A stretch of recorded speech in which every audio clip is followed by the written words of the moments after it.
Hey everyone, it's me, David. I'm out here in Joshua Tree National Park, just all by myself, and I don't have any internet access, which is pretty good. So I've had the opportunity to finally kind of relinquish the podcast. And because when Alan gets really intense about this, he gets really intense. So I just kind of wanted to get out here and do a very peaceful creepy cooking staff intro. So now I can finally say that I am the host of the fuck.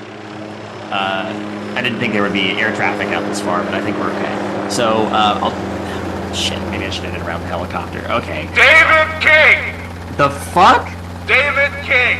You thought you could host this without me, you son of a bitch! Oh no. That's right, I have found you. I am the host of this show, and I will destroy you. No. Shit. No, they got a spotlight on me. Okay. Oh god damn it. Okay. Hi, Alan. Hey, bud. Hey. How's it going? Hey, how you doing? I'm doing. I see you got a nice little mic set up for us here. That's great. I was waiting for you. Good. I was waiting for you to get here. Good. Did you get my? I'm glad you got the email I sent. I was worried it didn't go through, but I got an email. No. I just have planted a bug on you. What? And I thought it was a mosquito. Like literally. Ow. Shit. Don't worry about it. Hi, everyone. Oh God. And welcome to another episode of Creepy Cooking Staff, a show hosted by me, the host, the only host. The only host of the show is me. Yeah. How did you manage to get the helicopter? That was actually pretty impressive. Please welcome my co-host. Co-host implies we're equal, doesn't it? I mean, I like to think that I'm your co-host. Please welcome underhost. Hi. Please welcome your sub-host, David King. I would have accepted basic host as well, but that's fine. Hi, You're the everyone. sub-host. You're the sub-host, and I'm the dom host. Thanks for spelling out our relationship to everyone, Alan. Anyway, I could have said top host and bottom host. It's gotten weird. Hi, sure everybody. has. It's the desert. Like it's all the dust in the air. A helicopter kicked up a lot of dust, my dude. Welcome to Creepy Cooking Staff. It's the show where we take the ingredients supplied by you and we make us a delicious dish of creepy pasta. Yes. And I issued out some prompts, and we got us some suggestions. Suggestions are currently coming into the show as we speak. That was the impressive thing. Like seeing that some of them are kind of trickling in even as we speak. So this is fantastic. And we've done a lot of stuff, and it's it was the recent release on Shudder of a movie that is taking the horror world by storm that inspired this this prompt for me. Everyone, the big talk for everyone is the movie Skinamarink. Skinnamarink dinky dink, skinnamarink doo. A movie that was shot for something like $45,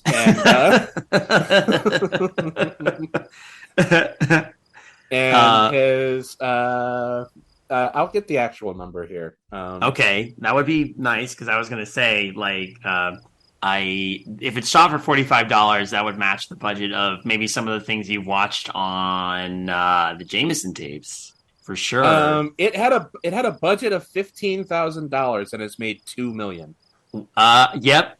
That's the power of horror right there. You can make a movie on a shoestring budget, and if you do it right, you will make bank. And we're gonna stop talking about Skinamarink real quick, right? Because I haven't seen it. I may or may not have already recorded a Jameson tapes episode about it. So I probably actually may. And if you want to hear my opinion of the film, you may have to wait like 2 or 3 months. Oh. Aww. This is depressing. But I'll tell you what's not depressing is this movie has brought analog horror into the semi-mainstream. Which is fantastic. Alan, would you care to explain what analog horror is for the uninitiated? Sure. I'm gonna do it and not at all just read it off of Wikipedia. Um, Sure. How can you? We analog don't have horror. any Wi-Fi out here in the desert. Analog horror is a niche subgenre of horror fiction and an offshoot of the found footage film technique, often cited as originating from early 2010s internet videos. Commonly characterized by low fidelity graphics, cryptic messages, and visual styles reminiscent of the late 20th century television. Done to match the setting, as analog horror works are typically set between the 1960s and 1990s. That's a pretty broad spectrum, but yeah. Yeah, and is I kind of they contradict themselves in the first thing to the last thing. Yeah. Analog horror may also be influenced by found footage horror movies such as The Blair Witch Project and Hideo Nakata's original version of The Ring. David Lynch's Inland Empire heavily influenced Petscop, an alternate reality game that is similar to analog horror. I did not know that. I suppose. I guess it's just because since Pets Cop's kind of couched in the context of like someone playing through an old game and finding weird shit, an unreleased old game, unfinished old game. Yeah, and it's kind of the amalgam descendant of like the Blair Witch Project, like I said, Marble Hornets, and just kind of like internet creepypasta in general. Yeah. Internet creepypasta, since it leaned, and we've talked about this time and again, since so much of creepypasta leans so heavily on nostalgia, it only makes sense that if you're going to evoke it in a sense beyond storytelling, you're going to use things that are evocative of things from a lot of the writers' childhoods, which for many of us was that period of the 80s, the 90s. And we are arguably in the era of peak analog horror, because I don't know if you know about this, but no one can shut the fuck up about the Mandela catalog for like 5 minutes. I really like the one I really like is Gemini Home Entertainment. Also very popular. Hey, there's a taste of the Jameson tapes for you of me burping on mic. I will not edit around that. Good. Local 58 is another really popular one. Oh yeah, well, and that's one that I am more familiar with because again, that's Local 58's been around for a little while. So, and looking at the Wikipedia right now, Local 58 gave it the name. Oh, it's the slogan for Local 58 was analog horror at 476 megahertz. There it is, and that's where it got its name. Well, I guess congratulations, Chris Straub. You gave the genre its name. It feels like it already had that name, but I think that's like a bucket list thing. Like, are you familiar with the bucket list phenomenon? Yes. In that everyone thinks that's just a term that's been around forever, but that movie, The Bucket List, is where that term came from. Yeah. Again, it's one of those weird things. It's a cultural zeitgeist. Again, haven't seen it, but know about it. So no one. I can not name you a single person who has seen the film The Bucket List. Does that include you, or have you seen The Bucket List? Oh no, I have not. There you go. How do we know The Bucket List is even real? How do we know, Alan? Like, really? Is that going to be what our analog horror is? Is it? Oh, it could be. Are we trying to identify if The Bucket List is real or if it's just a mass delusion? Yes. Well, I mean, that could be interesting in itself because we do have some prompts about what the analog horror is about, but one of the first prompts was actually more about the format. Yeah, and analog horror, we are playing with the definition of analog horror, because it typically means VHS, but we're kind of bending the rules to be like to kind of inhabit just kind of dated technology, I think is what we're going for. Yeah, I think you can expand that because I was thinking about, again, you mentioned Local 58. not everything on there is a VHS tape. I mean, Yeah, the one where it's the GPS cam or the dash cam with the GPS voice, and it's just driving through environments. yeah. That's a horror. That's analog horror with a dated piece of GPS tracking technology, but still not VHS. It's also the best one. It's really It is. really It good. is kind of the best one. Yeah. Yeah. Although the Um, station break one is pretty good too. yeah. Local 58 is just really good. It is very good. It is very good. Um, so the first prompt I put out is, what is a creative way / format we would like to see analog horror presented in? Mm-hmm. And a lot of responses to this one. Yeah, we could probably switch off if you'd like. Who's reading some of the responses? It was posted on Twitter and on the Creative Horror Discord. Okay. We have responses in a couple different places for that. So, Well, I have the Discord open. I have Twitter open. Okay. So let's take turns on that. Okay. First reply is from Zath, and I really like Zath's idea. First idea is move beyond the digital format, make it feel more like early YouTube or even pre-YouTube internet videos. I do like that. And the example he specifically gives is Angry Video Game Nerd, circa 2005. I'm going to counter pitch with the idea for the internet horror series that I never made. Mm-hmm. I wanted to do an internet series that was about the YouTube channel was going to be a guy doing unboxing videos because those were popular at the time. Mm-hmm.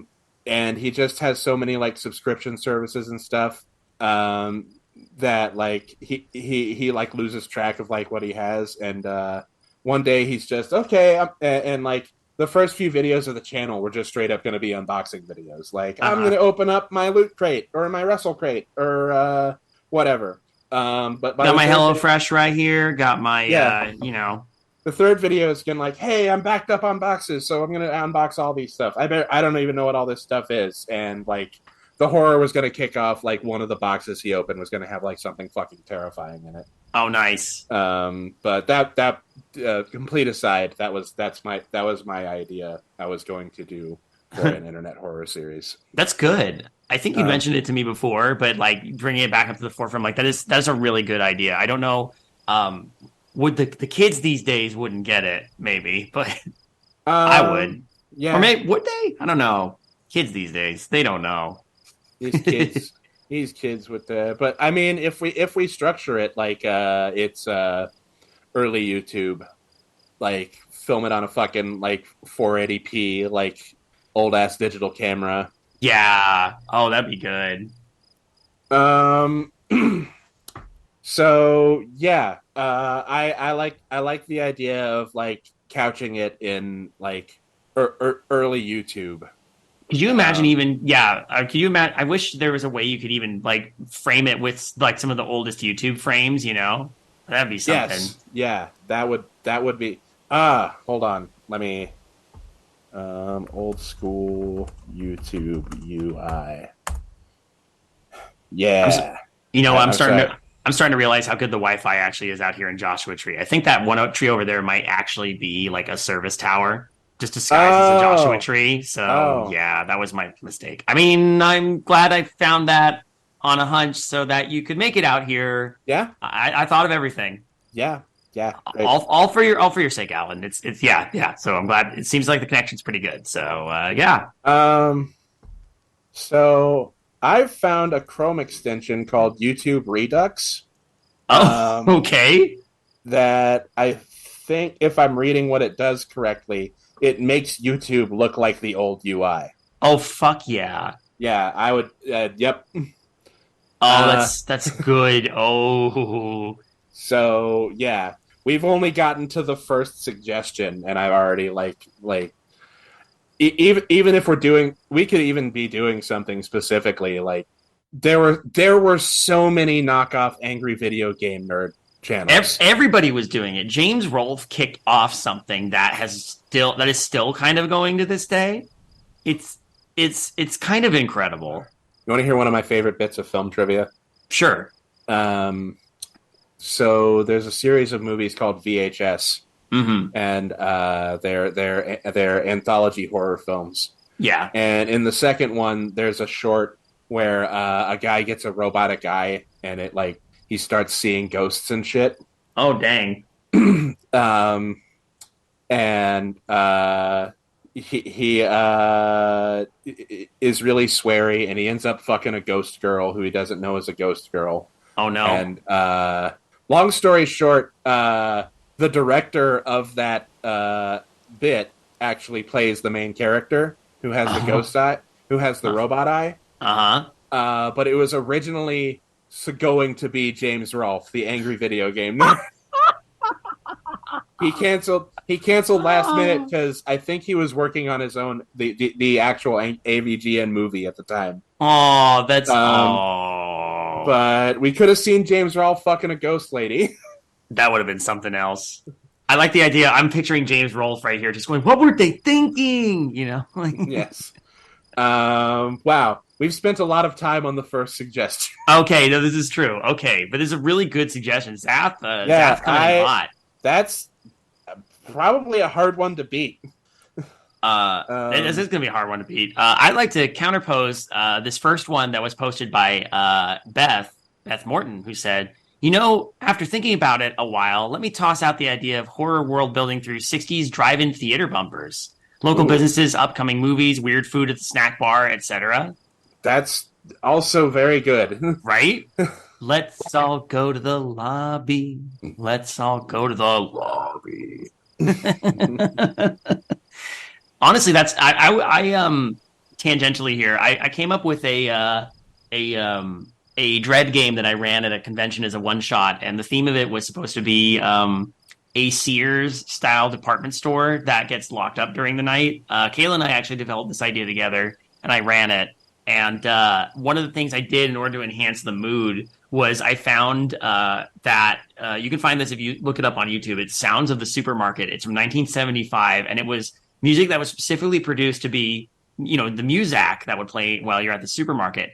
And it has this tone and this sound that's both like perfect for the vibe and like perfectly 70s, but also in the right context could be a little bit eerie just because of the idea that it has tones in it that could be subliminal to get you to shop more. And there's something about that 70s vibe that makes me think that like, and again, the other good short being the station break or station interruption, broadcast interruption, where it had that, this is clearly something much older that's suddenly being broadcast now.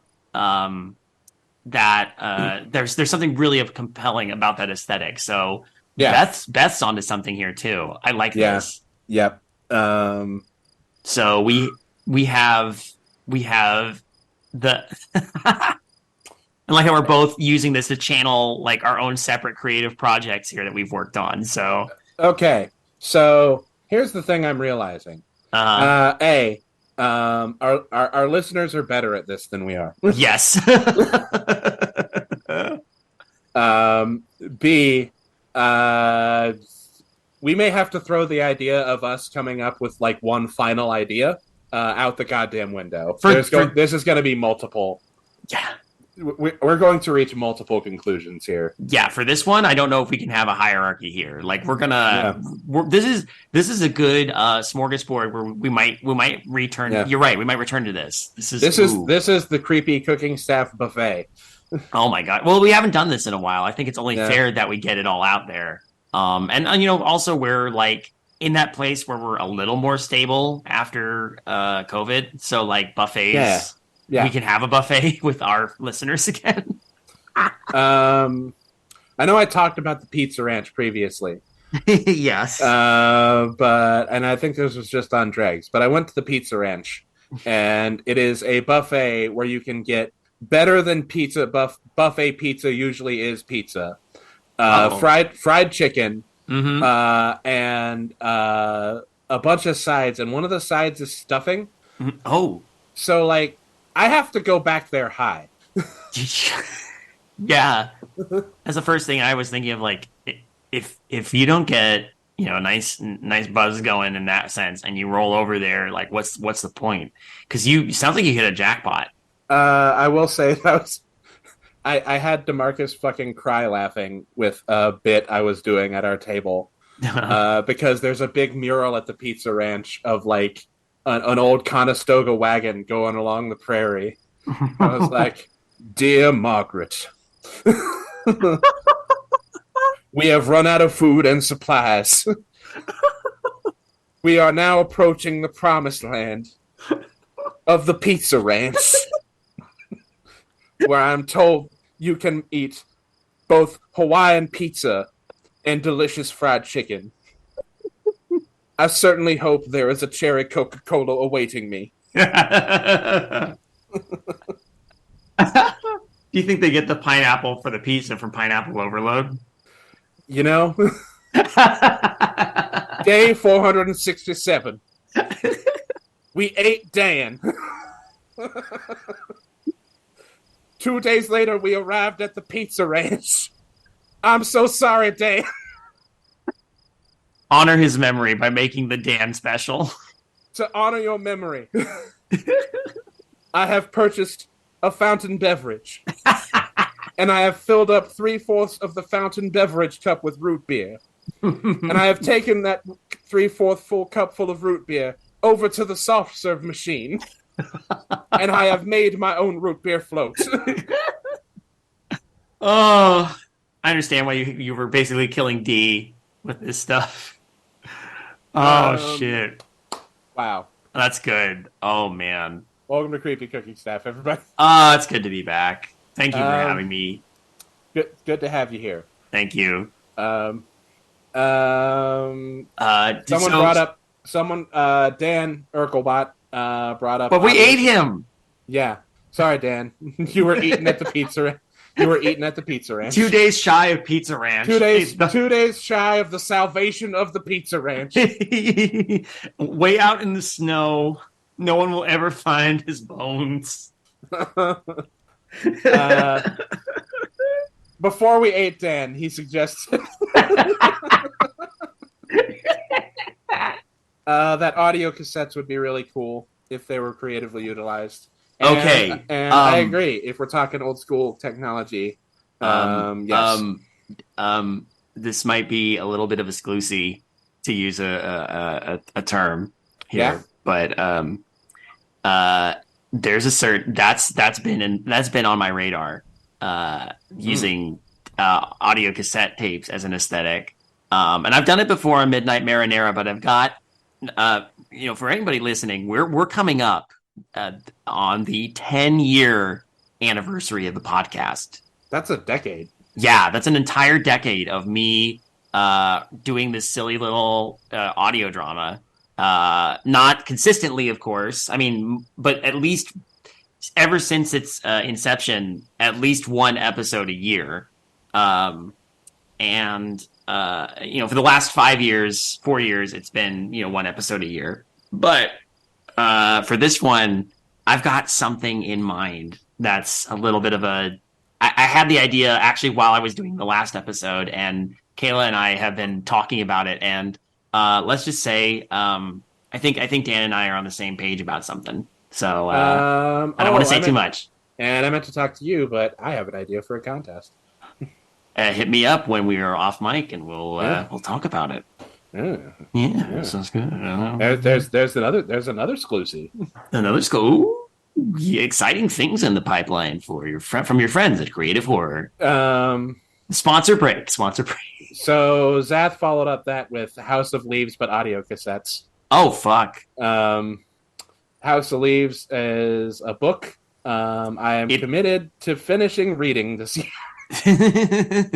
We always talk about doing it on Darkly Lit someday, and then we don't.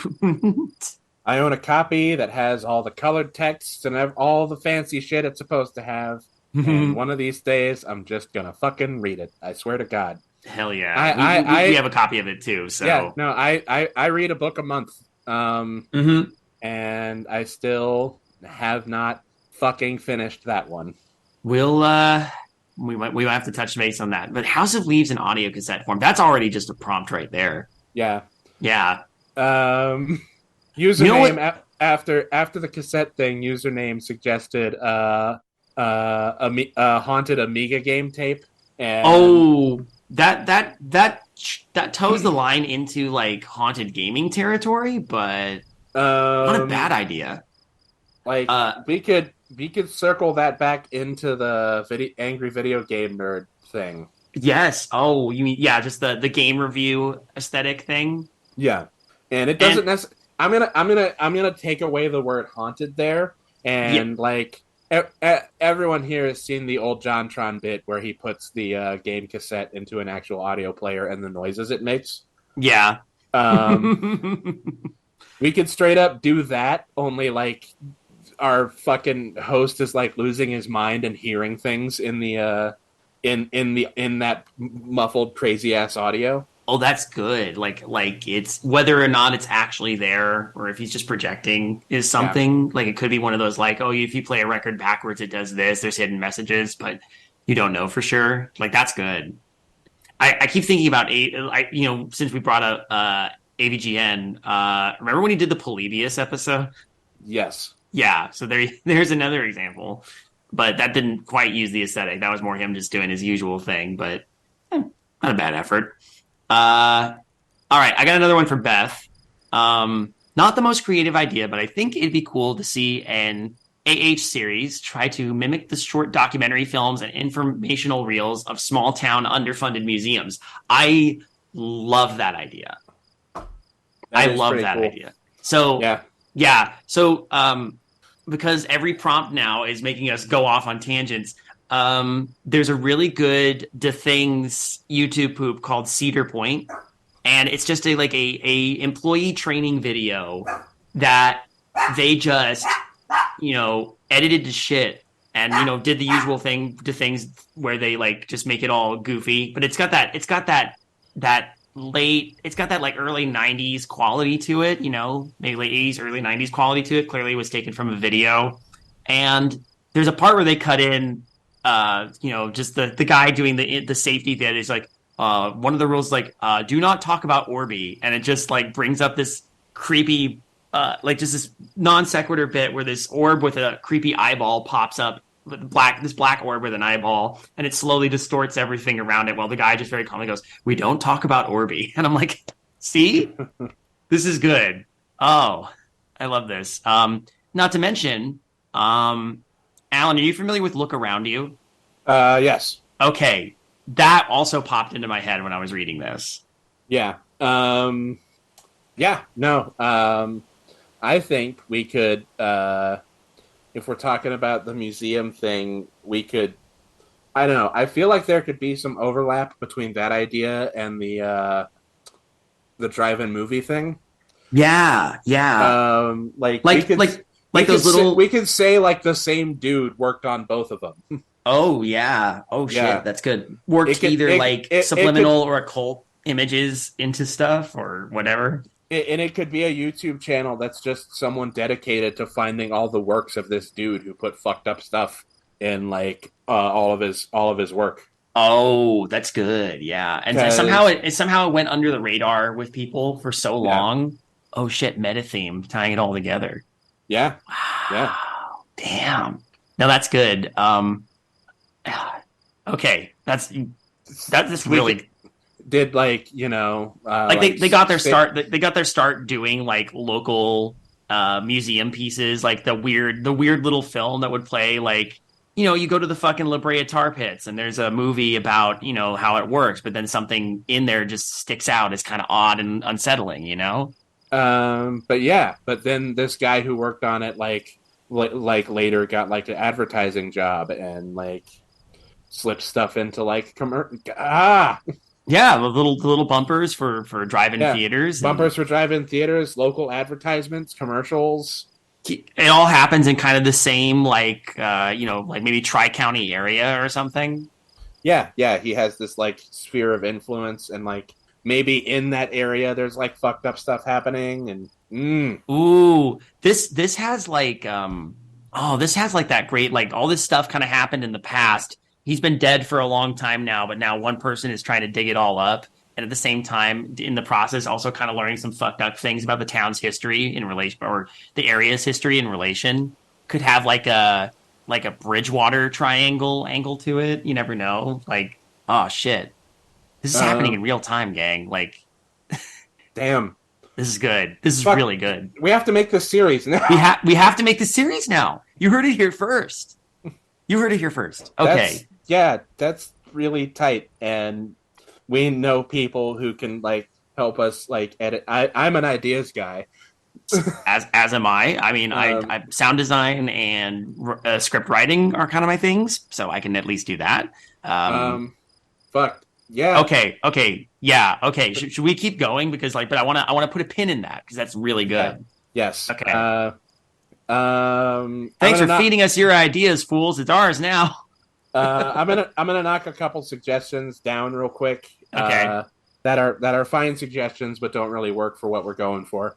You mean now that we have this, or more? Yeah. But also kind of like in general. Rise of the Kumquat suggests dashcam footage and unreliable GPS routes are prime ingredients. Yeah. Local 58 did it. Yeah. I mean, don't get me wrong. It's a cool idea. Other people could do stuff with it. Yeah, it's a cool idea, and I'd like to see more of it. But like, Griffey Cooking Staff is about coming up with our own thing. Yeah. And Local 58 already did it really, really well. So, yeah. What about this one? So here's one from Marquis. Marquis says, a series of seemingly disconnected pictures would be neat. Like looking through a photo albums, yearbooks, or family trip logs and seeing weird background occurrences or inclusion of pictures no one remembers. And that, that's not bad at all. Not specifically analog in the way I was thinking, but, Yeah. And that's good.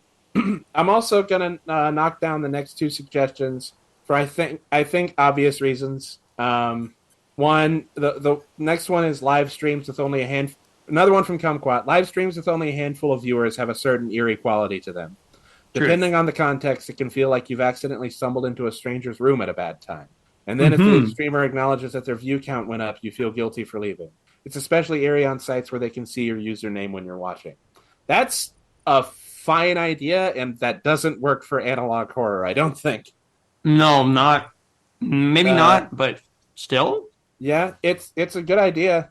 I like it.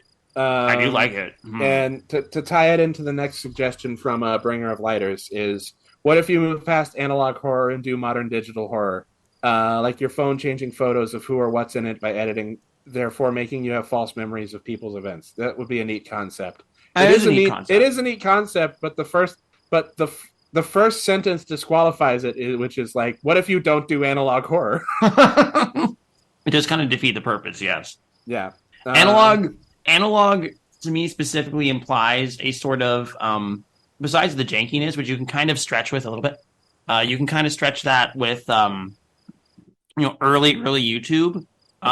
It does kind of work itself best when it's dealing with physical media or media that's on film or any kind of film that includes cassette tapes or vinyl or not vinyl. Vinyl's not a film. What am I saying?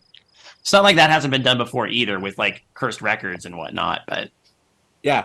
Stream of consciousness here, everybody. Plus also my significant other came up to me, put this bowl on our little like camp table, and it's got some pastry bits with like cheese and stuff on it. They're not exactly pizza bites. They're more like artisanal sounding, and they're fucking good. So I'm going to quietly enjoy one of these while we sift through more of these these bits. And Rise of the Kumquat has suggested a few things that I knocked down almost immediately.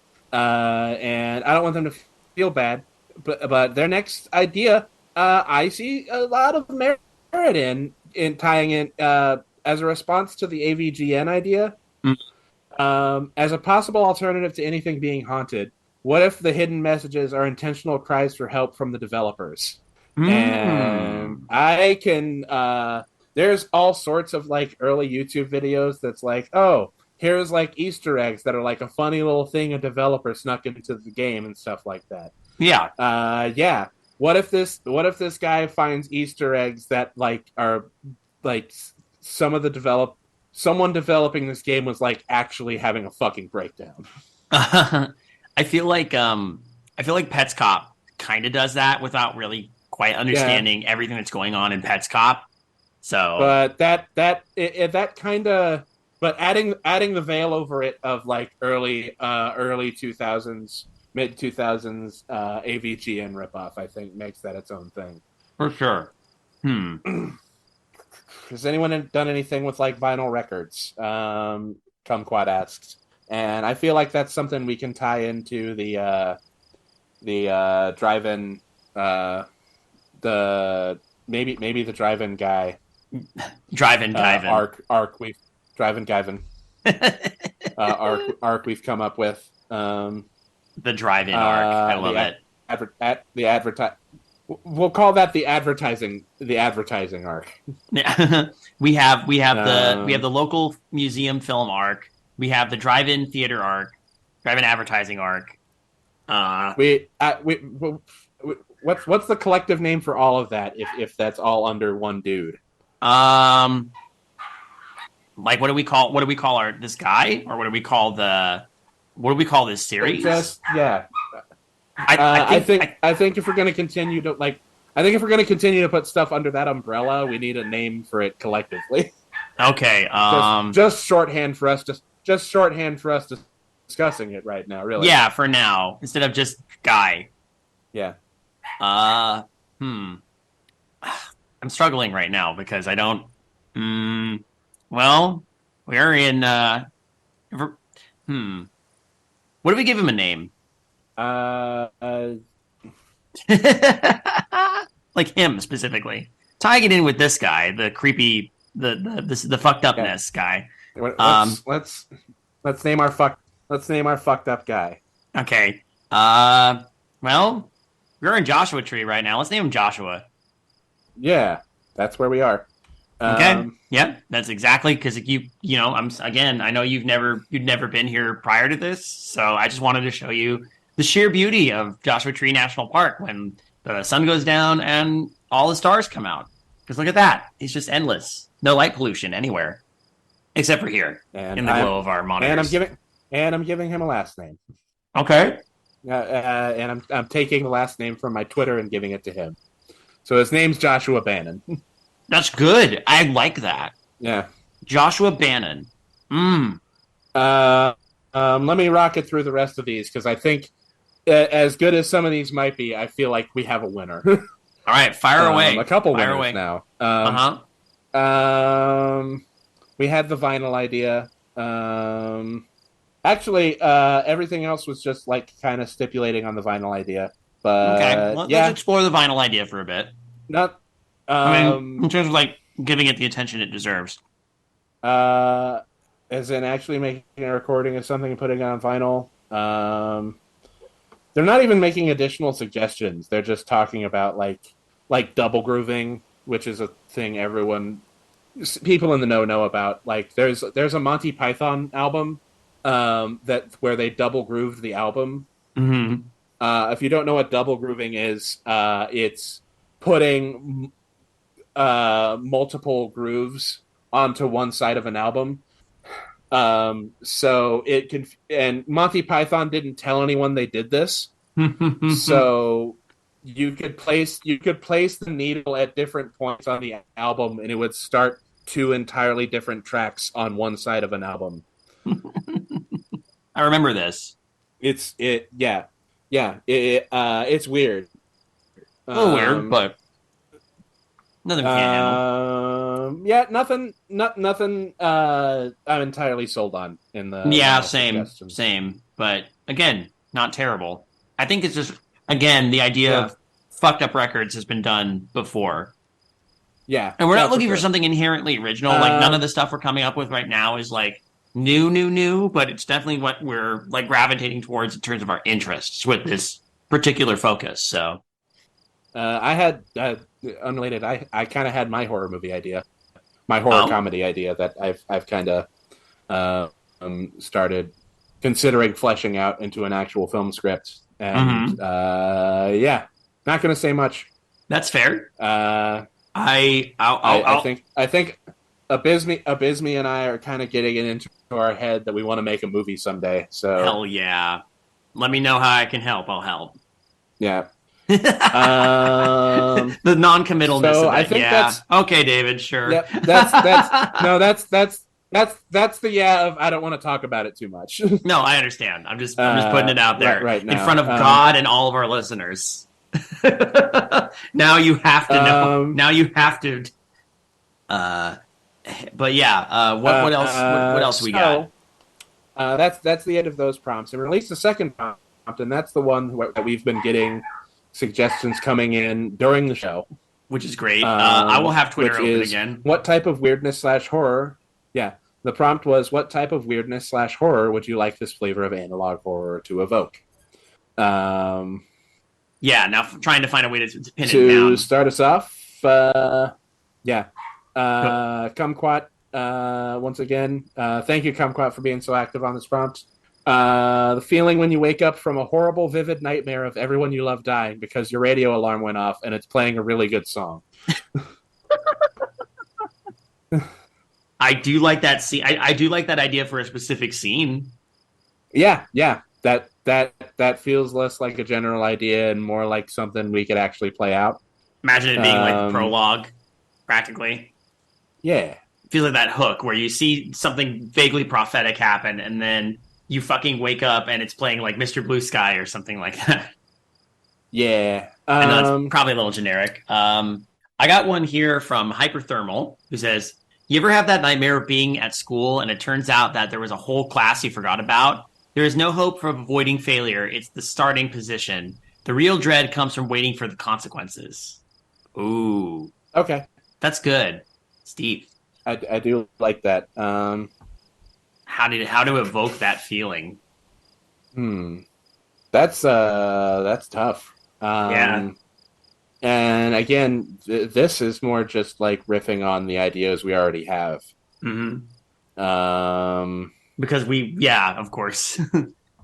No, yeah, it's again, that really comes as more like an emotion we want to bring about, and it's hard to think of how you'd bring that out specifically. As cool as I want to like find a way to project that across, I'm not sure how to do that. But it'd be a challenge. I feel like that's a worthy challenge to try and make that existential feeling into something concrete that can be perceived across. You know what I'm saying? Yeah.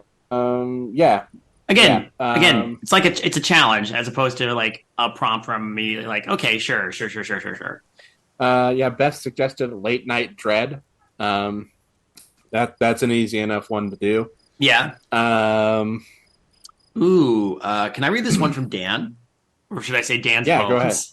Before we left them on the trail. Yes. I find myself very into the horror of the loss / perversion of memory and perception. The feel of knowing the terror you're experiencing isn't real, but still perceiving it as so. If that makes any fucking sense. You know what? That has some potential. It sure do. Yeah. Linking it back to... It kind of ties into the guy listening to the fucking Amiga tapes. Yeah. Oh, geez. Kinda. Mm-hmm. That's like a separate thing at this point compared to the Joshua Bannon plot. Yeah. Yes. Josh Bannon and the upset video game dork. Irate. I was saying we can't even make that joke because there were so many ripoffs of AVGN that what I said was probably a thing. The marginally aggravated electronic gaming individual. Sure. He's the marginally aggravated electronic gaming individual.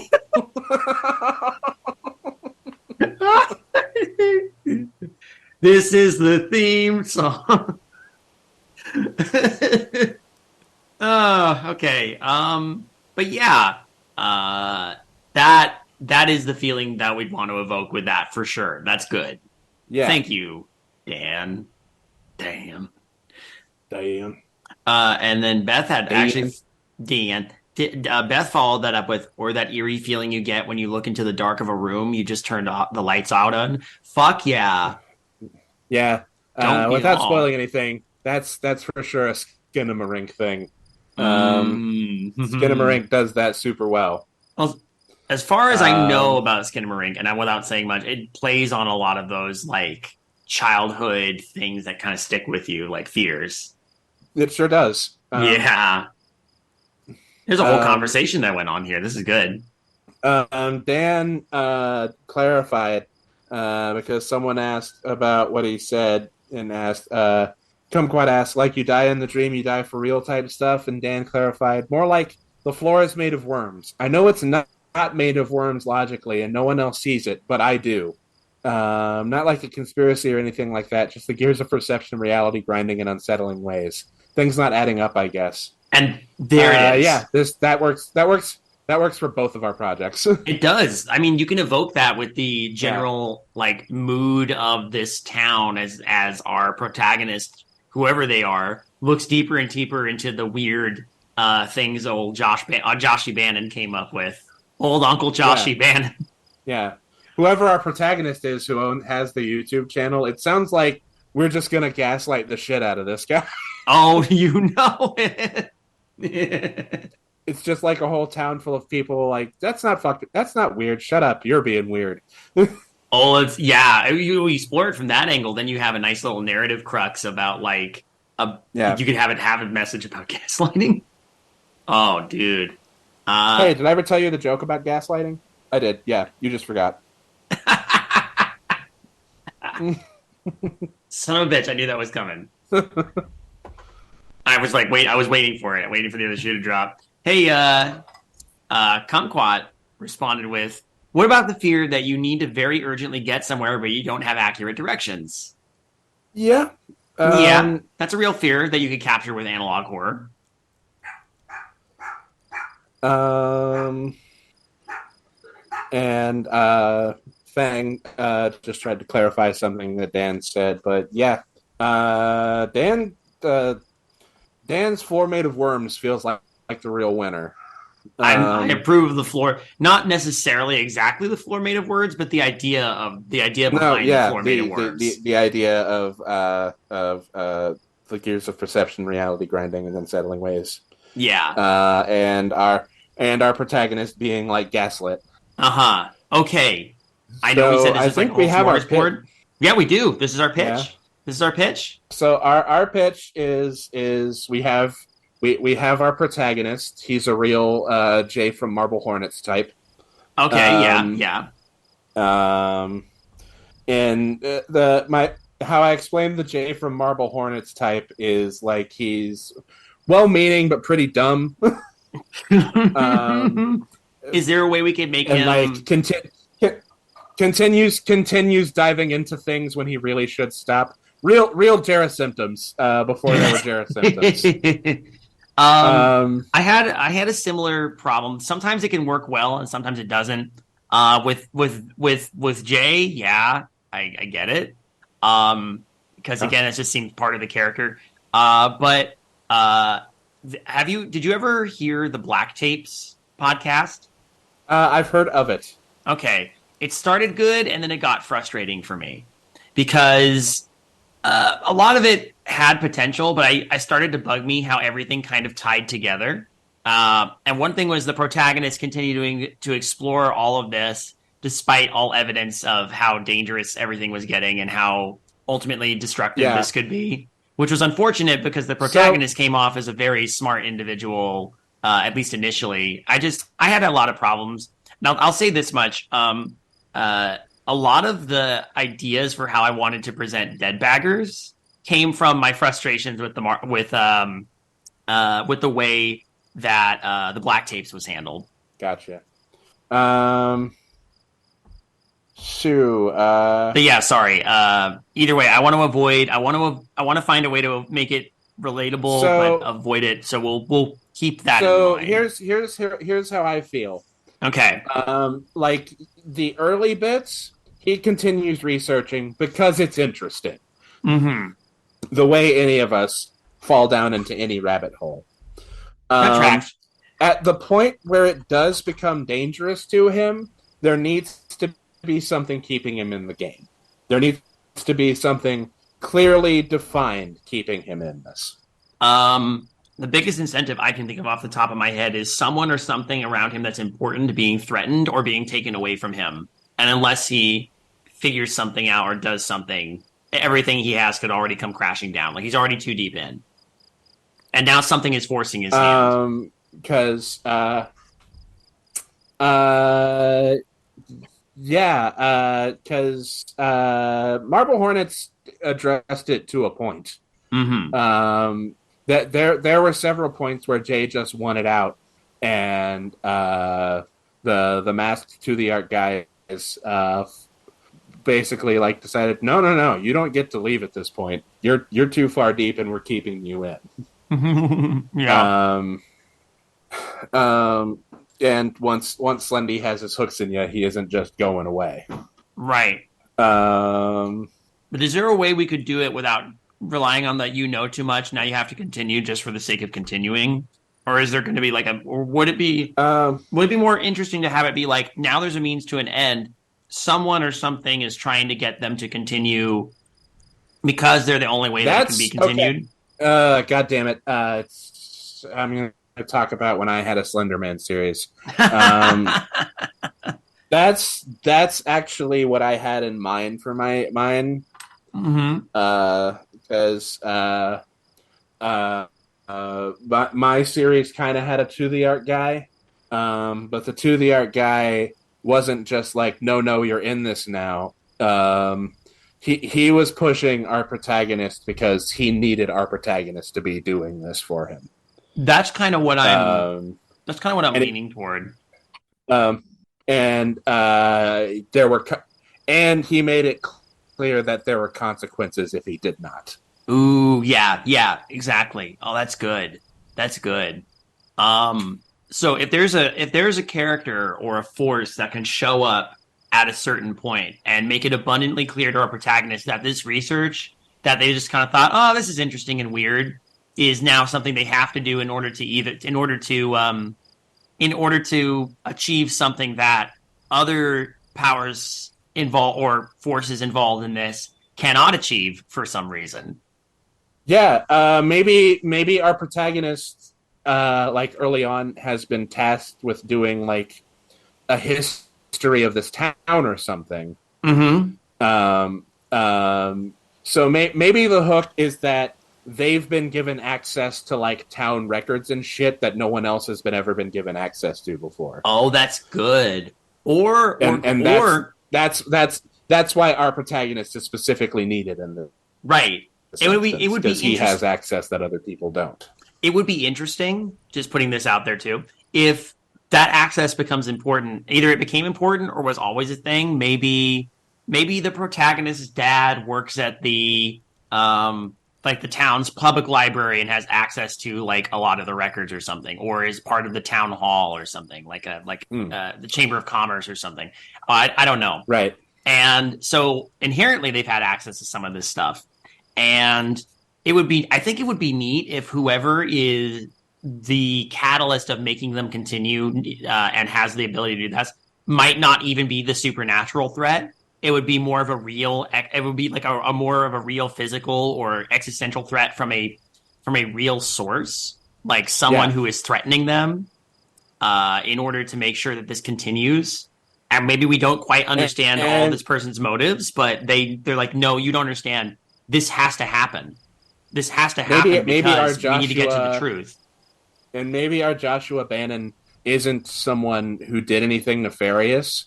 Maybe he knew about something nefarious that was done in the town and like put all these hints about what it actually was into. Yeah. Thus sliding in another prompt. Yes. Yeah. Ooh. But at first, it seems like old Joshy is the one deliberately doing this, but no. Yeah. No. Josh is either fucked up by something and was trying to get the word out there, or he just foresaw it in some way. Maybe Josh delved into something he shouldn't have before, or maybe got in over his head and put in stuff that then caused more problems instead of helping. That could be a good twist. Yeah. We all see Joshua as the bad guy, but it turns out, okay. Okay. So what's the name of our town? Because Uh, we need I'm a. fucking getting in. We're getting it. We're getting it deep here. Because I want to, before this ends, name the actual YouTube channel. Oh my God. Okay. Where is the town located? First of all, where do we want to put the town? Um, it kind of depends on what kind of stuff we actually want to film. Mm-hmm. Um, because I can tell you that where I'm at, there's a lot of maybe better chances of like some urban exploration and stuff like that. Okay. Um, abandoned buildings and shit we could potentially do filming in. All right. Because you gotta have Um, abandoned buildings as part of the analog thing, especially if you're gonna have it be early web series themed. yeah. Um, I mean, we could have it. I mean, it could be. I think setting it in Kansas is just fine. yeah. Mm-hmm. We could make up a fictional Kansas town. That's not hard. Because I had the idea of just like naming the YouTube channel like so and so historical preservation. Oh, that's cool. Yeah. All right, I have just a random town pitch. Let's come up with some town name pitches, okay? And I'm trying to think of it as blank Kansas now at this point. How about Mead, Mead, Mead, Kansas, or Meade, something like that? It's named after someone. There is an MEAD Kansas. Oh, damn it. Okay, sure. All right, forget that. How about Woodward? There is a Woodward, Oklahoma. There's a place called the Woodward Inns in Topeka. Okay. Adama. Adama. Adama. Yeah. Okay, I like it. There it is. Adama, Kansas. So yeah, the YouTube channel is the Adama Historical Society. Ooh, that's good. Adama Historical Preservation. Adama, yeah, there it is. And our pro tag is one of the. You know what? Pro tag is one of those people who's like suggestion is in maybe or pro tag is someone who's trying to convince the town to let him do this so they can get access to the archives because they're making this to preserve the history of this town in digital form, and the old folks of the town don't get it. They're just like, whatever, you know. So I'm going to create a hardline rule about this series if we do it. Okay. And this is going to be. I hope you're ready for some uncharted ARG territory. Oh boy. I don't want us to have any alternate YouTube accounts. Okay. Perfect. I want all of the information to be available on the YouTube channel. I'm for this because there's one thing that bugs me about things. It's having to go off and check out other things sometimes if they're also in like video form. There are times when I'm in the mood for it, but like for the sake of preservation, like there's a bunch of stuff on the Marble Hornets Twitter that ties into the series. Someone took over that Twitter and deleted everything. Oh no! Oh, hey, we're getting more reactions in real time. By the way, Fang's going on for a bit and actually says, honestly, I wouldn't mind more safety training videos, but specifically like forklift driver Klaus. Again, and those can entirely fit in. Yeah. With the videos made by Josh Bannon. Mm-hmm. Mm-hmm. Well, this is great because this would let us cover a lot of different formats, though, like archiving. Again, videos by like it starts out maybe a little more broad, but then slowly the channel becomes more and more focused on the things that Josh Bannon came up with. Right, and we'd have to come up with what the town secret is. We're not going to do that here. No. This is all surface level stuff right now. Yeah, but yeah, I think we got our pitch. Okay, this is really good. This is good. Yeah, I love Creepy Cooking Staff because this is where magic happens. It's where you watch it all come together. Yeah, this is where David and I fuck. Yeah, have you been waiting? Have you been waiting with bated breath? Because now we're alone under the stars. I meant like creatively. Yes. Creatively, we have made love and birthed We- this idea from we- the mind vagina. we have copulated creatively. It was so romantic. We just had to. The mood. I need took a us. cigarette. Yeah, I could use a drink, honestly. Ooh, Anyway, ooh. Okay. I'm gonna go ahead and call it. Yeah, we Gang. gang. Anything further than this would be us getting into the more specifics, but no, we don't need that. I really actually want to do this now. No, I'm with you. Let's put it. Let's step away for now. Let it percolate.